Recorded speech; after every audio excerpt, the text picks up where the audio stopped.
Saya punya teori Kang bahwa manusia itu berpikir, berucap, bertindak itu sesuai dengan softwarenya, sesuai dengan perangkat lunaknya. Dan perangkat lunak itu diisi oleh pengetahuan. Betul. Pengetahuan sumbernya literasi. Dalam jangka 3 tahun 2 bulan kurang lebih, Mandala Mekar dinyatakan zero stunting. Gerakan itu atau misalkan tadi bahasa-bahasa instruksi nggak boleh. Kan sifatnya hanya koordinasi. Benar. Dan pembinaan secara administratif. Betul. Itu juga kalau yang camatnya betul suka membina. Coba tanya ke desa-desa, sok nggak.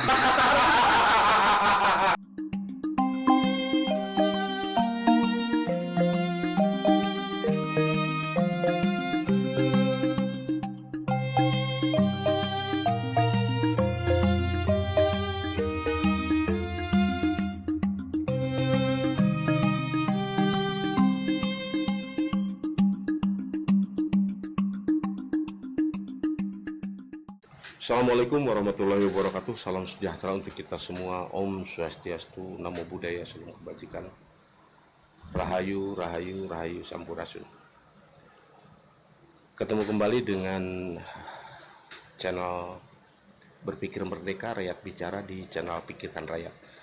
Ya tentu saja channel ini justru menyoal tentang keberpihakan kita terhadap rakyat. Nah kebetulan alhamdulillah dalam kesempatan ini kita mengundang salah satu tokoh kabupaten. Beliau adalah wali kota Mandala Mekar, kepala desa Mandala Mekar.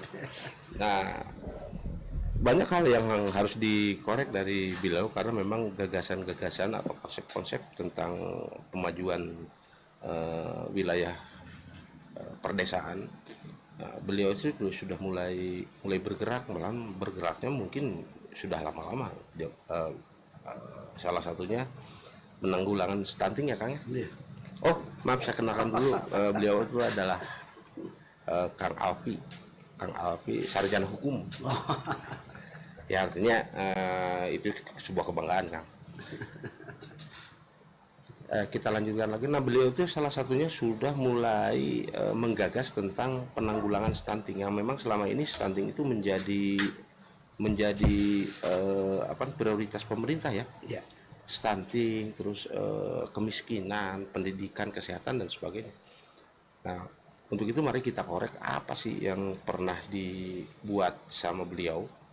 Ya tentu saja beliau membuat konsep seperti ini berdasarkan fakta di lapangan. Ternyata ada hal-hal yang menarik yang memang harus kita ikuti gitu. Konsep-konsep beliau bentuknya seperti apa minimal saya juga memberikan sebuah contoh lah atau sebuah gagasan yang luar biasa di pedesaan. Silakan Kang. Ya. Bismillahirrahmanirrahim. Assalamualaikum warahmatullahi wabarakatuh. Waalaikumsalam. Alfi Ahmad ya, bukan Raffi Ahmad. Oh iya, Alfi Ahmad ya, Alfi Ahmad. Ya baik. Kita ketahui bahwa program pemerintah tentang penanggulangan stunting itu sudah banyak sekali bentuknya ya. Jadi diantaranya seperti bantuan pangan non tunai, terus ada juga langsung bantuan stunting. Nah kita awali dulu dengan definisi stunting kan. Oke. Definisi stunting itu kalau orang berpikirnya bahwa karena mungkin kalau dibilang gizi buruk era menurut ya gitu. Jadi pakai bahasa rada keren ya, gitu, ketika padahal mah sebenarnya mah gizi-gizi buruk kan ya. gitu. Jadi kurang gizi lah. Nah, tapi orang berpikiran bahwa ketika stunting selalu dengan ukuran pendek apa tubuhnya gitu kan. Kontet lah bahasa. Saya sempat bertanya juga kalau misalkan stunting itu identik dengan pendek. Saya juga pendek Kang. Pak Habibie? Iya pendek. Tapi beliau salah satu orang terpintar sedunia. Betul. Ya, betul. Maksudnya kita harus jabarkan lebih jelas bahwa stunting itu adalah kurang gizi. Ya. Kalau bahasa Sunda mah cacingin. Bisa, boleh. Ya, bisa ya. Jadi stunting itu adalah kurang gizi. Nah, kurang gizi ini kan awalnya itu tentu kita kalau berbicara tentang sebab akibat Asupan. asupan gizi, asupan makanan, gitu ya. Makanya ketika program-program seperti misalkan BPNT, bantuan pangan non tunai, ya, itu ketika juga data, ya, data misalkan tidak akurat, Ya. ya, Salah. misalkan sehingga masih ada orang yang punya mobil genap muncul namanya, Iya. misalkan Betul, ya, betul. dari Kemensos. Sementara orang yang betul-betul dalam kondisi yang harusnya jadi sasaran, namanya tidak muncul-muncul, walaupun sudah diajukan oleh kita, Oke, misalkan ya. Nah, ini juga masalah data yang maaf banget ya. Jadi Republik Indonesia ini buruk sekali. Ya, jangan maaf, memang seperti itu adanya, Kang. Buruk sekali tentang data ya. Jadi data di Republik ini sangat tidak akurat, sehingga bantuan-bantuan itu banyak yang larinya atau jatuhnya itu justru ke tangan yang bukan seharusnya. Ya. Ya, makanya Salah sasaran lah. Salah sasaran. Terus belum lagi kan stunting ini kan banyak faktor ya. Pertama yang kalau menurut saya adalah mindset. Ya. Ya, kerangka berpikir kenapa stunting?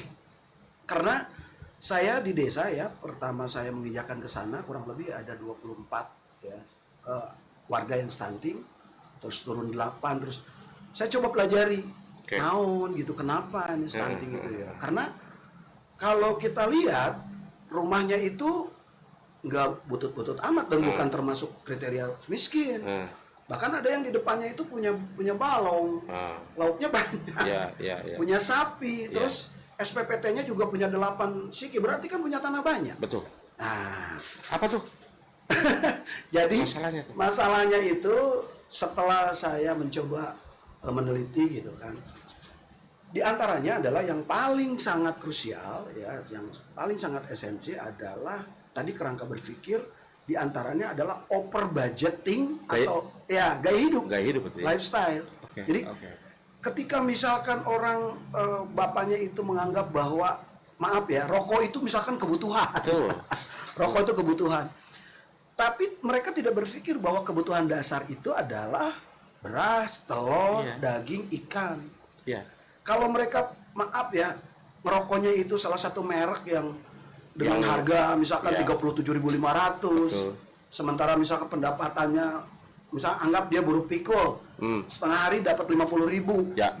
Ya kalau beli rokok 30 atau sisa 12.500. Betul. 12.500 buat apa? Beli apa? Betul. Ya akhirnya makan itu kalau bahasa Sunda mah kaluli-luli.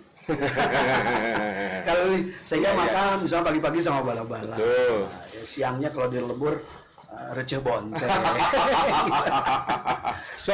sorenya kadang-kadang ya mipit naon lah ya, kangkung mungkin dari balong atau mungkin pucuk daun sampe, beli kerupuk 2.000.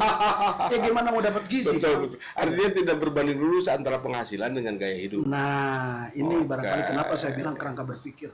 Makanya saya punya teori, Kang, bahwa manusia itu berpikir, berucap, bertindak itu sesuai dengan softwarenya, sesuai dengan perangkat lunaknya.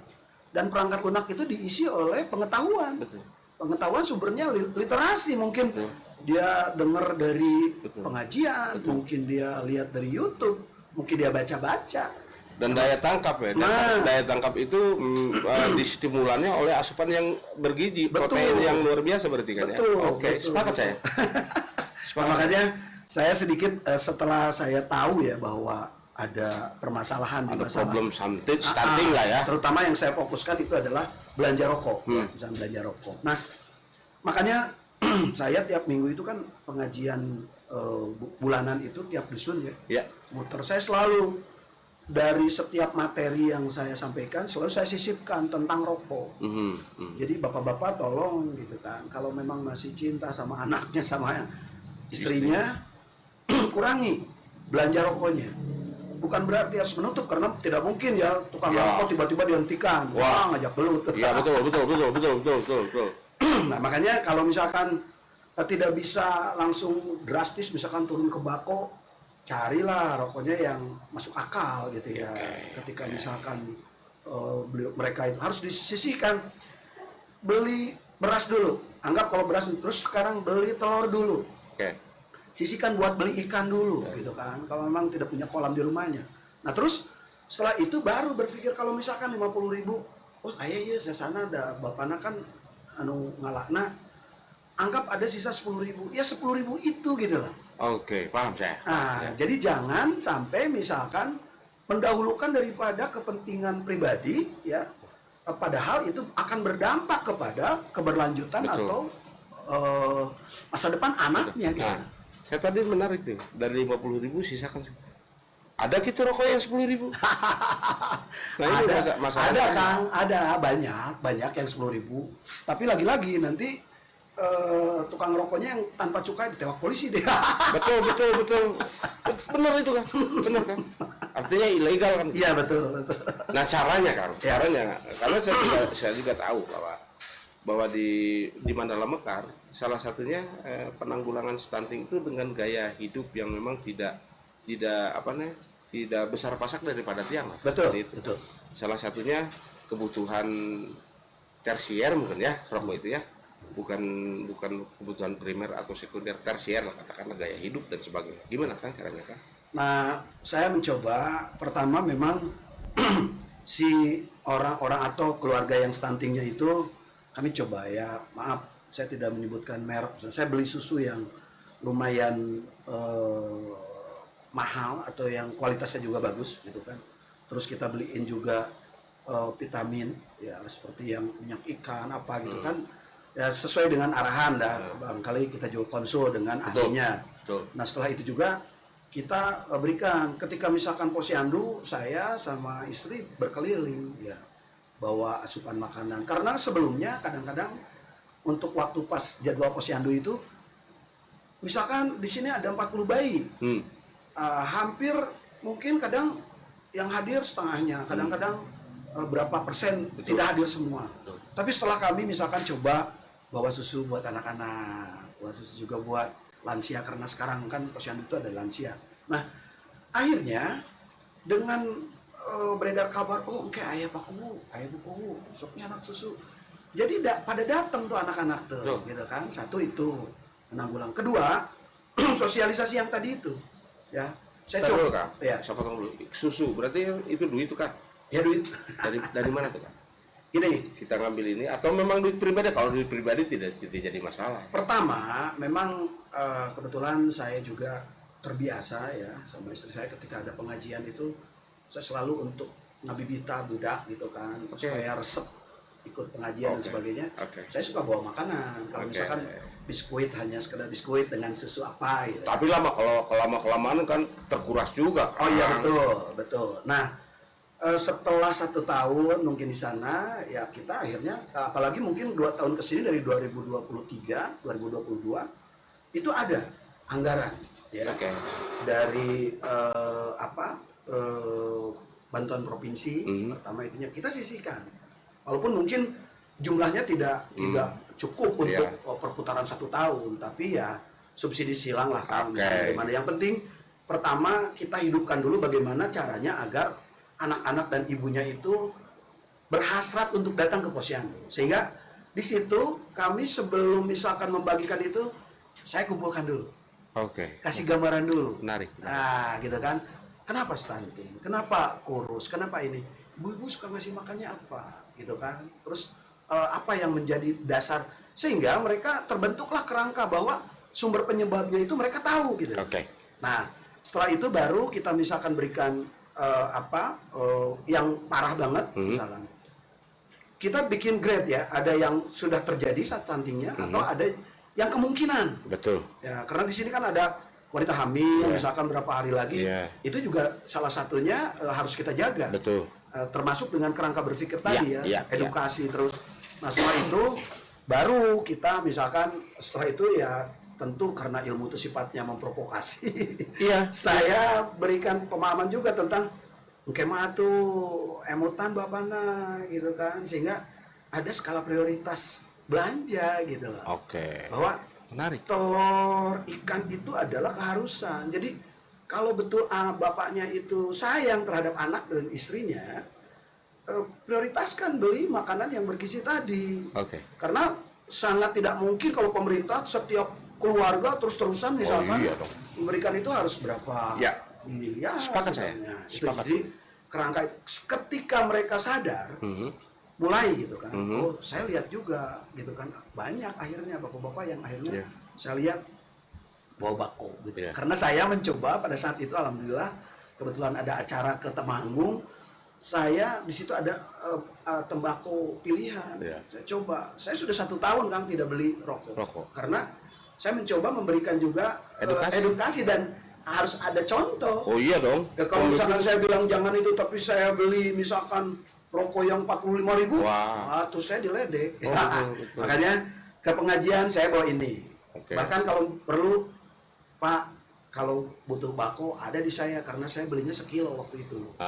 Nanti ada sok gerak.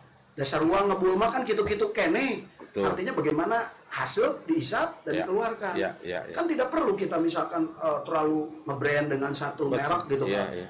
Kecuali kalau kitanya cukup. Nah, Mampu. bahkan saya coba, saya ajak teman saya dari kota yang sudah pinter itu bikin tata caranya, dan ibu-ibu diajarkan bagaimana ngelinting yang baik. Lintingan Nah, rokok. Oke. saya bikin. Nanti misalkan saya jual 10.000 itu 20 batang. Oke. Nah, 20 batang, dan rasanya biar menyesuaikan. Misalkan campuran cengkehnya berapa. Oh, berarti diracik lagi. Diracik lagi. Ya. Ada racikan khusus. Iya. Oke. Nanti saya upahin ya, 1 bungkus lintingan itu Yang ngelinting dapat upah. 1.500. Nanti 1.000-nya upah jual. Oke. Sehingga dibalikin lagi ke kita misalkan 7.500 untuk beli lagi Oh, tembakonya. betul. Nah, sehingga maksud saya ketika misalkan mereka sudah sadar, karena terus didesak juga kan biasanya Ya. Kapolda masuk garalaknya. Ya, betul. Lumayan itu. Betul. Mengingatkan juga kepada Kapolda di sini istri. Komandan dapur. Ya betul, komandan dapur. Ya. Komandan dapur. Nah, biasanya Ya itu efektif. efektif. Provokasi Makanya, aja. ayo kumaha ayo no. Makanya kan rata-rata kalau pengajian itu jomplang ya, 20% laki-laki, 75%, 80% kan perempuan. Betul. Nah, di situ tuh Provokasi. provokasi. Oh, keren. Provokasi. Ingatkan bapaknya. Nanti kalau misalkan, ya alhamdulillah Kang, mungkin kalau saya juga tidak punya data yang pasti, misalkan pada percepatan perkembangan pemikiran atau perubahan daripada lifestyle tadi, tapi dalam jangka 3 tahun 2 bulan kurang lebih, Manala Mekar dinyatakan zero stunting. Wih, luar biasa. Selamat. Oke. Nah inilah artinya ketika menjadi pemimpin dimanapun lah, katakan pemimpin itu harus memberi contoh.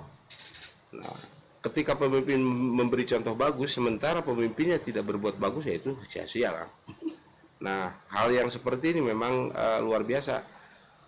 Bahkan tadi saya bertanya, oh kok Pak Kuwu bawa bako, kenapa sih? Nah, ternyata memang ada sejarahnya dan luar biasa itu membuat masyarakatnya zero stunting.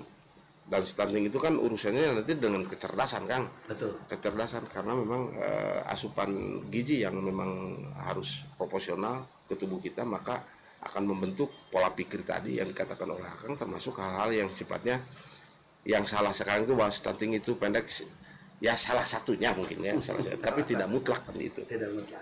Oke. Nah, ini terkait lain, Kang. Kemarin itu kan ada isu yang menarik nih, Kang. Ya. Karena di persoalan di pedesaan itu juga kalau memang pemimpin atau pemimpin atau pakades-pakades yang tidak paham, kadang-kadang kan jadi samsa, Kang. Betul. Atau jadi korban lah katakanlah. Ya salah satunya misalkan kemarin ada tuh yang ini, Kang, yang kasus PKH ya kalau tidak salah. Kasus PKH tiba-tiba yang berhak kasus PKH itu dipotong misalkan sekian, dipotong sekian. Sebetulnya yang dari sana itu tidak ada pemotongan dan sebagainya, dan saya yakin ketika PKH digelontorkan ke yang berhaknya, yang memberikan itu pun dapatlah katakanlah dapat ribut. Tapi kan ada juga yang berani, Kang. Bukan oknum, ini nyata. Betul. ada yang berani tiba-tiba memotong dengan alasan bla bla bla bla bla bla bla bla. Nah saya kan kurang paham nih kan, artinya kurang, kenapa sampai sedemikian rupa? Terus alasannya buat ini, memang seperti itu kan? Dibuka saja Kang, ini baik, kan. baik. Makanya barangkali ini permasalahan di lapangan itu memang banyak faktor, ya, banyak faktor, terutama budaya lama. Ya. Oke. Budaya lama yang barangkali ini saya tidak menyalahkan Belanda ya. Iya. Penjajahan lama itu ketika misalkan bahwa pemahaman bupati itu adalah leluhur kepala desa, camat itu adalah leluhur kepala desa, sehingga ketika ada aparat yang di atasnya itu merasa bahwa itu adalah Punya hak teh. punya hak dan merasa bahwa itu teh menang orang terus leluhur orang. Nah, itu adalah dunungan orang. Nah, ini barangkali saat kong kali kong atau bahwa itu misalkan orang-orang yang bersepakat akhirnya untuk membuat satu kekeliruan gitu kan, sehingga jadi satu kekuatan, sehingga itu dianggap bahwa itu adalah kewajiban dan itu dianggap adalah kebenaran karena semacam dilegalisasi. Udah geus apaleun ieu na oge pacamat na oge misalkan. Da geus apaleun da para perangkat atau disebut misalkan muspika na oge misalkan ya. Sehingga ini yang perlu ada semacam perubahan pemikiran. Jelas di Undang-Undang Desa gitu kan bahwa desa itu adalah kesatuan masyarakat hukum yang mempunyai batas wilayah tertentu dan punya kewenangan otonom ya. Oke. Artinya ini lebih luas bahwa setiap kepala desa punten, maaf. Jadi harus memahami esensi daripada apa sebenarnya desa sehingga tidak perlu takut ketika misalkan harus menyetor ke sana, harus menyetor ke sini. Oke, misalkan ya. Oke, saya paham. Jadi tidak perlu seperti itu gitu. Jadi potongan itu sebetulnya direcah lagi, dibancak mungkin. Saya tidak terlalu tahu persis kalau yang kasus itu, tapi yang saya tahu ya ininya sisa general aja. Betul. Saat saya awal ke sana, ya 1 tahun saya mempelajari contoh tentang BPNT. Oke. Warungnya itu sebetulnya harus ada klausul di situ. Ternyata yang lebih aman tuh kalau menurut saya setelah dibaca itu koperasi. Oke. Ya, makanya saya 1 tahun kurang lebih di sana gitu kan. Langsung mendirikan badan hukumnya, yaitu koperasi. Sehingga setelah kita bahwa misalkan kita punya satu wadah yang jelas penyalurannya sesuai dengan hukum yang berlaku, tidak perlu lagi orang-orang tidak perlu lagi harus kesini sekian, kesini sekian, dan bisa dipantau oleh masyarakat langsung. Oke. Dan keuntungannya juga dirasakan oleh masyarakat langsung karena hasil usaha daripada yang diperjualbelikan tadi misalkan sembako itu dirasakan langsung oleh KPM yang menerimanya. Oke. Artinya program sekarang ketika di desa-desa atau kelurahan harus dibentuk koperasi merah putih itu menarik gitu. Saya sudah lebih dulu Kang melakukan itu, makanya ketika ada perintah itu ya tinggal ganti nama. Ya, gitu. Prosesnya kan sudah. Nah, makanya tadi sumber salah satunya misalkan juga akhirnya jadi ada pungutan, jadi ada apa gitu dari beberapa para pihak yang terlibat di sana, termasuk misalkan pengawas ini maaf ya. Jadi terbantahkan ketika badan hukumnya benar jelas dan mereka tidak mau mengutik-ngutik apa harga jualnya misal sesuai dengan yang ada di warung. Betul. Ini maaf ya, jangan-jangan juga misalkan karena dipaksakan dan itu diketahui dianggap oleh para pimpinan di daerah, gitu kan? Sehingga akhirnya dilegalkan. Yang tidak boleh dipedung misalkan ada Indomie, ada minyak, ada terigu. Sebetulnya kalau dihitung misalkan, iya mau mual ayat tuh 200 ribuan misalkan gitu. Betul. Nah, akhirnya kan kalau diukur, ya kalau tadi misalkan dipotong sebetulnya begitu. Kalau kita mau rinci, gitu kan? Kalau kita mau rinci, sebetulnya akhirnya seperti itu. Karena ini punya beban. Misalkan dulu ada misalkan sekarang supplier atau apa. Supplier itu kan tentu itu rekom.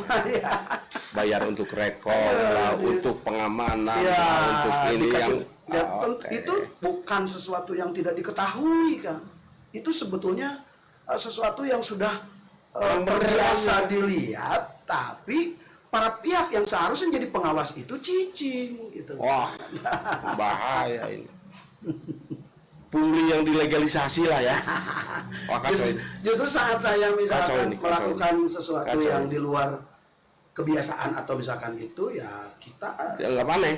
aneh dan lo aneh wungkul, akhirnya ya saya merasa ya, Ya, nggak apa-apa. Bukannya. merasa mungkin identiknya, mungkin kalau sebenarnya misalkan realnya seperti apa, merasa kita dikucilkan, kita tidak terlalu diajak, kita terlalu tidak disukai. Jadi terkesan musuh bersama lah ya. Betul, kita terlalu disukai. Padahal ada sesuatu, ada desain besar yang memang itu untuk merubah paradigma yang Iya, makanya yang berkembang. saat Ya. sekarang ada kekuatan besar, Ya. gitu kan, instruksi presiden. Betul. Saya jadi gagah Kang, asa jadi gede awalnya Asli, gitu, karena asli. sekarang mah semua desa diharuskan seperti itu gitu kan. Oke. Jadi sulit lagi sekarang kalau misalkan mau bermain-main, karena memang semua harus masuk ke koperasi dulu. Iya, iya. Ini yang menarik tadi, Kang, bahwa kedaulatan desa itu mutlak. Kalau saya sepakat itu bahwa desa itu prototip Indonesia lah, katakanlah seperti itu. Karena memang tidak ada tidak ada pertanggungjawaban secara ini. Di desa itu hasil dari politik pada saat itu, ketika pemilihan kepala desa itu kan jelas tuh. Langsung orangnya ada, segala macamnya, artinya demokrasi yang paling murni itu ada di desa. Betul. Terus secara garis koordinasi pun tidak ada urusan kan sebetulnya mah dengan camat, nggak ada urusan sebetulnya. Tidak. Camat itu hanya mengkoordinir, keberlangsungan maju dan tidaknya juga tidak tergantung kepada camat. Betul. Termasuk bupati saya yakin. Betul. Betul. Artinya ini ada pertanggungjawaban yang memang langsung jalan tol langsung ke ini. Betul. Kenyataan di lapangan gimana, Kang? Jadi gini Kang. Dibuka aja, Kang. Ya, jadi gini ya. Ketika memang misalkan setiap kepala desa itu membaca undang-undang desa, seharusnya mereka sakti Kang.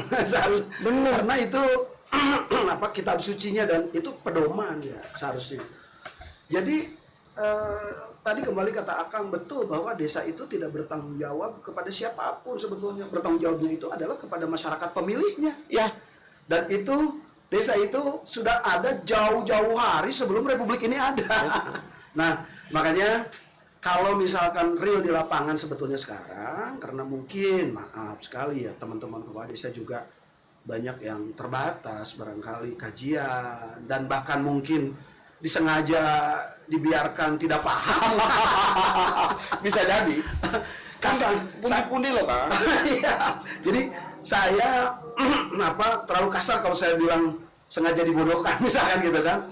Tapi itu kenyataan ya, bahwa misalkan tidak diberikan pemahaman tentang otonomi desa, Iya. gitu kan, sehingga nanti seolah-olah kalau ketemu camat ya, karena ini saya rasakan, misalkan contoh gini, dalam satu grup kepala desa, di satu grup ada kecamatan, ada camat yang memerintahkan seperti ini. Nanti kalau ada pembagian siltap, gitu ya, DPD, RT, RW, saya instruksikan, saya harus diundang, misalkan itu. Saya jawab di situ, bukan berarti kita so hukum ya, ini juga edukasi nih. Betul. Saya bilang, maaf Pak Camat, ralat itu instruksi. Karena garis perintah atau hierarki yang seperti itu zaman Belanda, baheula, gitu kan. Jadi tidak ada, Pak Camat itu bukan atasannya kepala desa, bahkan bupati juga bukan. Betul. Itu kan hanya karena kita di istrenan aja Betul. pada saat dilantik. Dilantik Tapi saja. kalau di kota barangkali lurah betul Ya, ditunjuk oleh betul. wali kota, Sepakat saya, bertanggung sepakat. jawab. Tapi Dan kalau desa, nomenklaturnya beda antara kelurahan dengan desa kan ya, beda. jadi makanya gerakan itu atau misalkan tadi bahasa-bahasa instruksi nggak boleh. Kan sifatnya hanya koordinasi. Benar. Dan pembinaan secara administratif. Betul. Itu juga kalau yang camatnya betul suka membina. Coba tanya ke desa-desa, sok nggak. Oh, kacau. Menarik. Akhirnya kalau misalkan banyak kesalahan, keteledoran di desa, terus akhirnya tadi kata Akang kan bilangnya jadi sansa, nu dibebaskeun teh kepala desa. Padahal kalau kita mau lihat pencairan dana apapun kan camat ikut menandatangani. Oh iya dong. Inspektorat juga ikut Iya. tahu. mana fungsi pengawasan, fungsi edukasi, fungsi pembinaan. Jadi sebenarnya kalau ada kepala desa misalkan katewaku, kudu ka bawah itu kudu nama. Betul Kak, betul. Karena memang itu pertanggungjawaban secara ini. Makanya barangkali ini langsung aja ya saya masukkan gitu kan kepada para kepala daerah terutama bupati gitu kan. Ya menunjuk apa ya? The right man on the right place gitu ya. Maksudnya bahwa seseorang yang disimpan misalkan di satu jabatan tertentu itu harus betul-betul punya dasar, punya apa ya, kapabilitasnya jelas gitu. Betul. Punya kemampuan untuk itu. Iya. Jadi bukan hanya sekedar kayak zaman baheula camat digogotong, wah mendatang ke desa nyadiakeun lauk, kabeh segala lauk nu gedena keur Pak Camat, ya. Jangan begitu lagi lah gitu kan. Iya. Sekarang justru bagaimana edukasi saat bisa Pak Camat itu mencerdaskan para kepala desa. Karena di situ ada fungsi edukasi, fungsi pembinaan. Nah, terus misalkan harus punya, jangan anggarannya aja gede-gede teuing, tapi misalkan berapa berapa kali dia datang turun ke desa untuk membina. Betul. Baik secara administrasi atau misalkan wawasan tentang bagaimana bersosial misalkan gitu kan. Itu harus signifikan antara misalkan anggaran. Makanya saya pernah waktu itu kalau di desa anggaran desa itu misalkan harus dipangpangkan di depan kantor desa. Kenapa di kecamatan juga tidak dipangpangkan? Berapa miliar itu di kecamatan, berapa miliar itu misalkan di puskesmas? Ya. Itu sama-sama uang negara, sehingga nanti orang bisa berpikir gini, dengan anggaran, dengan budget seperti itu, naon hukumannya nggak dilakukan. Sepakat gitu. Sepakat. Artinya transparansi juga jangan tiba-tiba hanya desa yang dijadikan korban. Ya. Karena ketika berbicara tentang uang pemakaian uang negara kan, betul, anggaran negara, ya harus terbuka lah. Jadi supaya juga tidak terjadi saling rilik, saling gitu. Ketimpangan kan, akhirnya jadi seolah-olah kalau misalkan tertuju ke desa, sekarang dinas-dinas juga anggarannya banyak itu, iya gitu kan, harus terbuka juga. Kalau dulu nih, saya juga sebetulnya mah orang desa dulunya. Ketika ada pejabat, katakanlah pejabat setingkat camat dan sejajarnya, ketika ke desa itu kan suka dibayar kan? Ada bayaran, misalkan ketika camat monep lah ke desa Akang. Ya, itu kan biasanya budaya ketimuran ya. Jadi kalau misalkan lain-lain, maksudnya budaya ketimuran lain lah. Ya. Kalau misalkan datang ke sana terus ada rasa, atau memang itu ada standarnya? Tidak ada, kalau standar tidak ada ya. Kalau kita misalkan masak gitu kan, itu mah masak terus melihat misalkan sekarang harus disiapkan ada masak, atau misalkan sebatas bensin atau apa, itu mungkin biasa. Tapi nggak tahu kalau yang lain misalkan karena maaf ya misalkan dalam posisi tertekan karena ada mungkin ada permasalahan di sana. Nah itu maksudnya. Nah itu maksudnya gitu. Maksud saya gitu. Dan tidak sedikit karena banyak juga. Karena saya ada bocoran Kang, ketika camat ke sana itu minimal harus ngasih sekian. Kata saya, loh, kok seperti itu? Kan tadi dibilang secara hierarki dia bukan atasan kita. Dia hanya yang membina, terus melihat sampai sejauh mana kinerja desa di bidang administrasi, dan itu pun mereka kan digaji untuk itu. Nah, ketika masuk ke desa tiba-tiba kita harus menyiapkan yang sudah ditentukan, itu kurang ajar. Iya, anggarannya juga sudah besar di sana juga. Nah iya. Apalagi ada anggaran koordinasi misalkan, itu kan udah jelas kan, sudah itu cukup. Seharusnya justru tanpa ada monep pun ya, mungkin kan satu kecamatan itu ada yang cuma 8 desa, ada yang mungkin paling banyak 10 atau 12 misalkan. Saya rasa tiap minggu dia bisa berkeliling untuk bagaimana misalkan memberikan edukasi tentang administrasi, mungkin tentang yang lain. Jadi jangan nunggu monep lah. Kalau monep kan setahun misalkan atau setahun 3 kali itu kan terlalu. Jangan sampai anggaran untuk koordinasi segala macam itu hanya dipakai setahun, padahal misalkan dianggarkan itu sebulan sekali tapi dipakainya setahun, tapi diambil gitu. Betul. Terus seharusnya dari kecamatan juga misalkan, contoh ya, misalkan dari beberapa dinas yang terkait juga, tidak ada salahnya kok misalkan turun di pengajian dusun. Oke, keren itu. Lebih baik lagi sehingga Keren. program-program pemerintah itu cepat tersosialisasikan. Maaf ya Kang, ketika misalkan kami punya SDM di RT RW misalkan, kita tidak bisa paksa karena misalkan kemampuannya seperti itu. Ada mungkin yang RT RW nanggepnya cepat sehingga ketika rakor di desa itu disosialisasikan langsung. Tapi ada juga kan yang sulit. Makanya jangan menganggap bahwa dangus aya ieu kepala desa punduk. Kalau maaf ya, dalam tanda petik kepala desanya juga misalkan Ya. kurang berkemampuan untuk itu. Betul. Terus misalkan ya kenapa tidak camat justru misalkan saat beliau turun, biasanya kepala desa kalau dengar ada camat kan manin lagi, wah camat kurang tuh hadir. Betul. Sehingga edukasi itu dan fungsi daripada kepala desa juga diantaranya adalah pembinaan kepada masyarakatnya, itu betul-betul terlaksanakan, terrealisir. Benar. Dengan dorongan juga misalkan dari kecamatan, dari itu. Nah, sebetulnya hierarki dibanding dengan tadi misalkan, camat adalah leluhur. Justru fungsi daripada edukasi itu yang harus lebih dipertajam. Oke. Sehingga percepatan pemerataan pengetahuan masyarakat itu akan lebih segera terwujud kan kalau seperti itu. Ya, betul. Tapi kan sekarang ini Kang, kenyataan di lapangan yang menjadi RT itu yang penting bisa disuruh-suruh kan gitu. Kan paradigma itu kan melekat. Nah, justru sebetulnya hal-hal yang sifatnya itu kan literasi, edukasi dan sebagainya, koordinasi itu harus lebih paham orang-orang yang seperti itu. Dan wabil khusus mungkin walaupun tidak ada garis koordinasi dan sebagainya, minimal untuk memberikan warning ke camat itu kan tanggung jawab kepala daerah kan. Betul.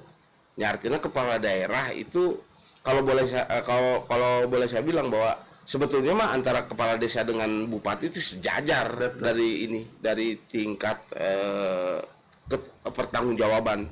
Bupati itu mungkin mempertanggungjawabkan, cuman ruang lingkupnya saja yang besar. Kayak misalkan APBD langsung dari sana. Desa pun sama. Betul.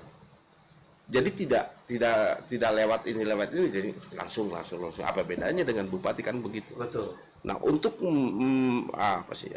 mencerahkan camat-camat yang memang masih suka bersikap itu, ya mau tidak mau campur tangan bupati itu harus mutlak. Sangat. Nah, itu. Ya, itu justru kalau kata saya juga tadi kan, bupati jangan hanya berpikir misal bahwa ini balad saya, kemarin dukung saya, sehingga rasa terima kasihnya itu kurang dijadikan camat misalkan. Itu harus sudah tidak boleh kan. Jadi kalau betul-betul camat itu harus punya standar value yang kuat ya.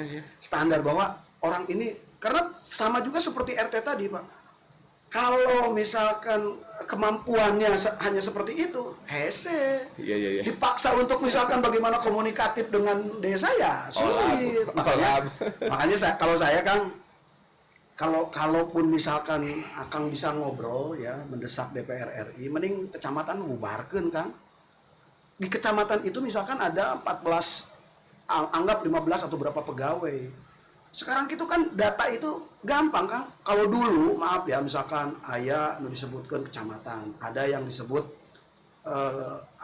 kawadanaan.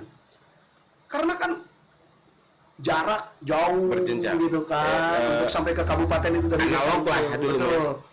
Pantes ketika misalkan dikumpulkan di satu tempat, supaya tuh langsung kabupaten tidak jauh untuk mempercepat koordinasi. Menarik nih. Iya. Kalau anggaran jadi kecamatan, lihat aja sekarang berapa per tahun misalkan. Jalan 600 kilo butut bisa Kang itu. Karena kenapa sekarang kan bisa diklik dari desa. Anggaran apa? Bahkan justru kalau menurut saya di satu waktu tertentu. Contoh misalkan kita SIPD harus nyampe ke provinsi itu misalkan hari ini, karena misalkan hanya berbatas waktu kan hijaunya itu ya. Nah, saat kita mau menandatangankan ke camat dan camatnya tidak ada, malah muter kemana, bahkan untuk jangkauan ke kabupaten itu misalkan muter dulu ke sana, akhirnya malah terlalu birokratis dan terhambat lah gitu kan, karena tidak ada tanda tangan misalkan Pak Camat. Kalau menurut saya sudah tidak efektif kalau saya kecamatan itu tidak. Ya enggak. Setuju saya. Ini menarik nih. Karena memang sekarang juga musim efisiensi dan sebagainya kan gitu. Dan anggaran atau dana atau anggaran kecamatan, anggaran yang ada di kecamatan itu nyaris tidak efektif. Kalau memang misalkan hal-hal yang tadi ini kan, karena memang kita sekarang itu musim digital, musim teknologi dan sebagainya. Kalau zaman dulu ya saya sepakat lah. Zaman dulu kan analog, ngirim surat kudu ngingking. Sekarang kan tinggal sepakat. Bagaimana kalau misalkan tiba-tiba teman-teman desa ini sekabupaten, katakan sekabupaten itu 351 ya? 351 bikin sejenis somasi, sejenis bikin kebulatan tekad bahwa semua menyepakati bahwa camat harus hilang, mungkin kan? Mungkin bisa saja, tapi kan legislatornya itu perubahan perundang-undangannya itu kan ada di DPR RI kan, ini kan. Jadi iya, karena ini produk hukumnya kan hierarkinya lebih tinggi, bukan perbu gitu kan. Ya, makanya ini harus jadi pemikiran juga, sehingga evaluasi kalau misalkan pengurangan anggaran atau misalkan penghematan dan sebagainya itu biar tepat guna gitu. Betul. Karena kalau sekali lagi ya, kalau betul tadi misalkan kecamatan itu dengan segala kewenangannya itu dilaksanakan sedemikian rupa sehingga betul-betul memagari misalkan wilayah yang mereka inikan ya. Baik itu juga misalkan kesalahpahaman atau misalkan kesalahan tata aturan gitu ya, tata kelola desa. Ya syukur, tapi kan kalau saya lihat gitu hari ini lebih baik kecamatan nggak perlu ada gitu. Anggarannya berapa? Sudah aja PNS itu misalkan disimpan di dinas-dinas tertentu yang barangkali lebih lagi misalkan penyuluh ya.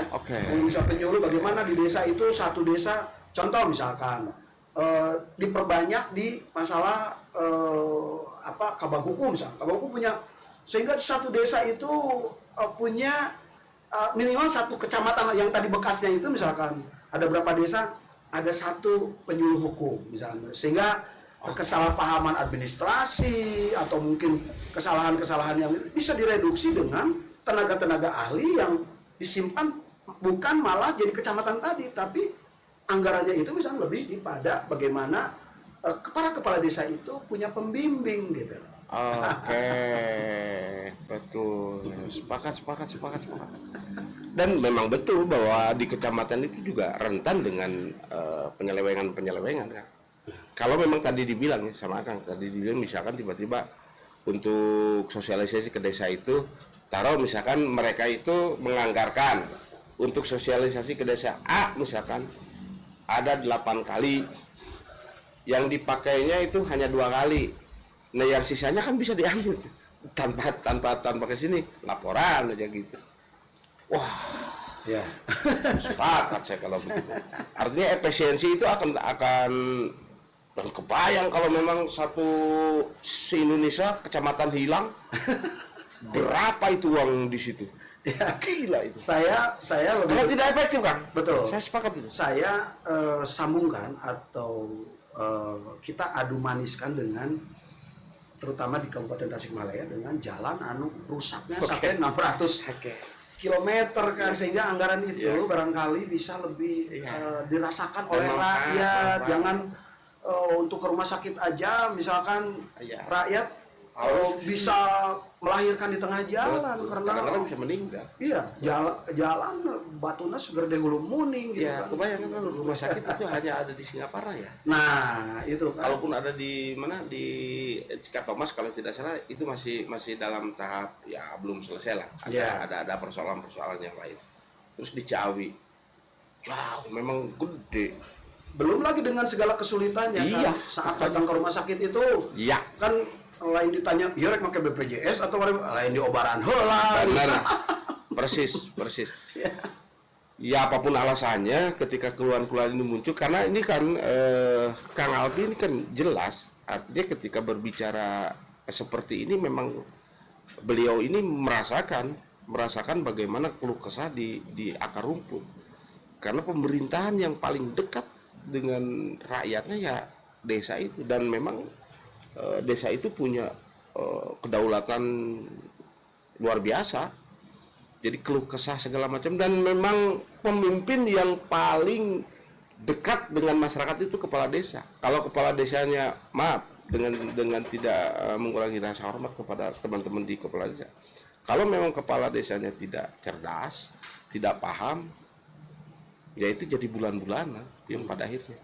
Ya contoh kasus yang tadi, misalkan ada nih kejadian sekarang juga di salah satu wilayah di kecamatan kabupaten di desa tertentu, konon katanya yang PKH atau bantuan itu dipotong, ya kebayang dipotongnya 75%, 75.000, bantuan itu rata-rata berapa kan? 300 ya? Kalau 300, PKH itu berbeda-beda, Kang. PKM ini apa PKM? PKM, saya nggak begitu Pak. Eh, BPNT. ya. Kalau BPNT 200.000 satu bulannya, gitu kan. Kalau PKH itu tergantung keluarga penerima manfaat itu punya anak misalkan SD, SMP, SMA. Nah, itu ada 3, kalau cuma ada 2 beda gitu kan. Nah, kalau Dirata-ratakan PKH berapa? kalau dirata-ratakan ya, Jadi, kalau general. ya misalkan gitu satu keluarga bisa 600, bisa 1 juta, ada yang dapat 1.200.000, bahkan ada yang lebih. Rata-rata 850 Oke, ya. bisa. Segitu diambil, wah lumayan kan. Baik, itu teman-teman, pikirkan rakyat. Ya bukan keluh kesah sih sebenarnya, penemuan-penemuan di akar rumput atau penemuan-penemuan di wilayah kekuasaan di pedesaan di Kabupaten Tasikmalaya secara khususnya stunting ini juga jadi masih jadi persoalan. Jadi alhamdulillah tadi itu di Mandala Mekar ya, di Mandala Mekar itu stunting itu sekarang sudah zero. Asalnya kan 10% ya. Kurang enggak 10% enggak, 24 24, orang terus 18 turun. Sekarang zero. Ya, Oh ya luar biasa. Dengan gagasan yang sebetulnya, maaf, dengan gagasan yang tidak seberapa, tapi memang dampaknya. Kalau memang teman-teman kepala desa punya gagasan, punya konsep dan sebagainya, kenapa tidak mencoba dari sekarang? Ada lagi Kang, potensi desa yang sekarang itu punya perhatian yang sangat luar biasa dari pusat tentang bagaimana pemajuan desa di wilayah, kan sekarang itu di Indonesia itu agak merebak juga tentang desa wisata, desa budaya dan sebagainya. Kebetulan kan kementeriannya sekarang sudah berpisah. Artinya ketika sudah berpisah, ada khusus Menteri Kebudayaan, ya tentu saja itu juga akan berdampak terhadap desa, dan itu mungkin jadi prioritas. Sudah sampai sejauh mana teman-teman di Mandala Mekar khususnya? Nah, kembali Kang, ini juga barangkali perlu ada pemahaman yang sama tentang apa itu definisi wisata. Oke. Jadi kalau orang-orang berpikir wisata hari ini kan harus punya waterboom misalkan kan gitu. Bener. Harus punya destinasi wisata, harus punya curug, harus punya pantai gitu kan, harus punya tempat mainan. Betul. Nah, padahal wisata itu adalah proses seseorang berangkat dari rumah pergi ke satu tempat, di mana satu tempat tersebut membuat dia bahagia, Betul. membuat dia senang, Betul. ada unsur edukasinya. Betul. Berarti sebetulnya ketika seseorang misalkan main ke sawah dan ternyata di sana ada satu kenikmatan, berarti itu wisata. Sepakat saya. Nah makanya alhamdulillah ini juga barangkali saya mencoba dan mudah-mudahan tepat. Yang paling duluan itu perubahan mindset Kang. Makanya saya bikin di sana Mandala Mekar logonya sekarang itu Berehan, Asihan, Darehde, Somea, Handap Asor. Ya. Kita kembalikan lagi budaya itu, ya, budaya masyarakat itu kepada budaya asli desa. Ya. Karena ini juga salah pemahaman ketika misalkan budaya itu didefinisikan jaipongan, pencaksilat, bukan salah, tapi itu terlalu kerdil akhirnya. Betul. Sementara seseorang itu budaya itu kan budi, budaha, Betul. sesuatu yang datang dari relung hati Betul. yang paling dalam, dasar daripada pemahaman atau ketaatan atau keyakinan. Sepakat saya. Saat kita sudah meyakini bahwa jelema anu alus budi bahasa teh jelema anu beragama teh misalkan jelema anu alus budi bahasa. Betul. Oh terus muncullah bagaimana kasaluhureun, Betul. bagaimana kasahandapeun. Dengan dari desomea asihan berehannya itu, saya rasa walaupun kita tidak punya apa-apa di desa itu, Oh iya. orang-orang akan resep ulin ke sana gitu kan. Contoh saya misalkan ke Jogja ya. Di Jogja kalau misalkan kita lihat apa yang disebut Malioboro misalkan. Biasa Nah, saja. sih bedanya dengan Cikideng kan gitu. Biasa saja. Tapi saat kita mau naik beca, Ada aura lainnya. 5.000 aja Pak, nanti Bapak putar-putar. Oke. Atau di jalan, Pak, barangkali di mana ini? Oh, Bapak nanti lewat sini, Bang Jo 1, Bang Jo 2. Betul. Dengan ramahnya, ngeunaheun kan hatena. Betul. Sehingga kita teringat, amun ulin rek mana? Atuh nu kabetaheun hate kan. Betul. Nah, makanya kita coba ya jelas ya kalau potensi-potensi alam sehebat apapun potensi alamnya gitu, tapi misalkan SDM-nya tidak kita, misalkan gini, Hancur. contoh Tasik, oh punya ini, punya galung, tapi datang ke sini, jelma ulin di Jakarta, di balai dong ku geng motor, berdong, siapa yang mau main ke sini kan? Betul, saya sepakat itu. Artinya bahwa ada sesuatu kekuatan yang ada di dalam diri kita itu yang statis kan. Yang statis dan sampai kapanpun itu tidak akan berubah di dalam diri kita itu, dan itu memang khas yang kita punya. Bergerak di antara statis yang dinamis. Ya tadi dibilang bahwa yang statis itu etika, moral, kejujuran, dan ya itu. Dan itu sampai kapanpun itu karena itu kekayaan kita dan tidak akan berubah. Yang berubah itu justru yang dinamis ini. Budaya yang dinamis yang tiba-tiba merubah paradigma itu. Padahal di dalam hati kecil kita itu tidak akan pernah berubah. Berarti yang ditohok itu itunya ya. Artinya yang dinamis di dalam kita yang hitonya itu keren. Luar biasa itu. Karena memang sekarang itu masyarakat khususnya Gen Z lah ya. Nah karena memang sekarang Gen Z ini yang bermasalah sebetulnya. Kalau orang tua dulu kita kan paham lah. Gen Z ini yang bermasalah karena memang ya banyak sekali orang yang tiba-tiba dari kampung merantau ke kota, baru dari kota seminggu tiba-tiba ngomong ke kampung sudah letter B ngomongnya misalkan. Padahal sebetulnya hitonya di situ. Nah inilah pemahaman yang seperti itu. Saya sepakat kan. Ada lagi kan? Ya jadi insya Allah pertama itu kita budayakan bagaimana budaya lama itu kita angkat kembali tentang keramahan, ya, somea, berehan, asian, handap, asal. Terus kedua memang kita juga siapkan infrastrukturnya, gitu kan. Misalkan bagaimana jalan terutama itu kan, sehebat apapun juga dari atau IKB kudu naik motor trail mah gitu kan. Oke, siap. Ya, satu itu. Terus keduanya misalkan potensi-potensi di sana apa? Baru itu setelah grade dasarnya itu sudah terbangun, masuk. Baru kita karena saya yakin kalau Tasikmalaya itu punya alam yang hebat, hampir di setiap desa juga saya yakin banyak yang bisa dijual. Betul. Tapi dasarnya pemahaman harus disamakan dulu. Ya. Bahwa wisata itu bukan hanya membentuk satu yang akhirnya kan tempat gitu ya. Kapitalisme akhirnya siapapun juga bisa membangun kalau itu duitnya loba mah ya. Tapi kan budaya aslinya seperti halnya yang di awal itu harusnya menciptakan satu ketertarikan daripada teman-teman yang di luar untuk berkunjung ke Tasikmalaya. Kalau hilang itunya, saya rasa apapun juga yang dibangun, ya tinggal kita seperti misalkan main-main ke luar negeri atau bisa main ke sana. Iya. Ya, terus sekarang itu kan menarik sebetulnya kan kalau melihat kebetulan saya agak konsen di wilayah memperhatikan perilaku budaya ya. Sekarang tuh banyak orang-orang kota yang merasa sudah jenuh. Tiba-tiba main ke kampung kan udah beloka jalan, tiba-tiba misalkan kampung itu menjadi desa wisata. Tadinya yang memang jembatan itu dari bambu, tiba-tiba karena jadi wisata jadi besi misalkan. Nah itu salah, biarkan aja dengan bambunya karena ternyata mereka itu karena memang berputar gitu. Ada kerinduan yang tidak didapat di tempat kota, tiba-tiba di kampung. Nah itu yang memang harus dipikirkan bareng. Salah satunya tadi saya sepakat 1000% saya sepakat. Artinya perilaku desa yang konon bahwa kita ini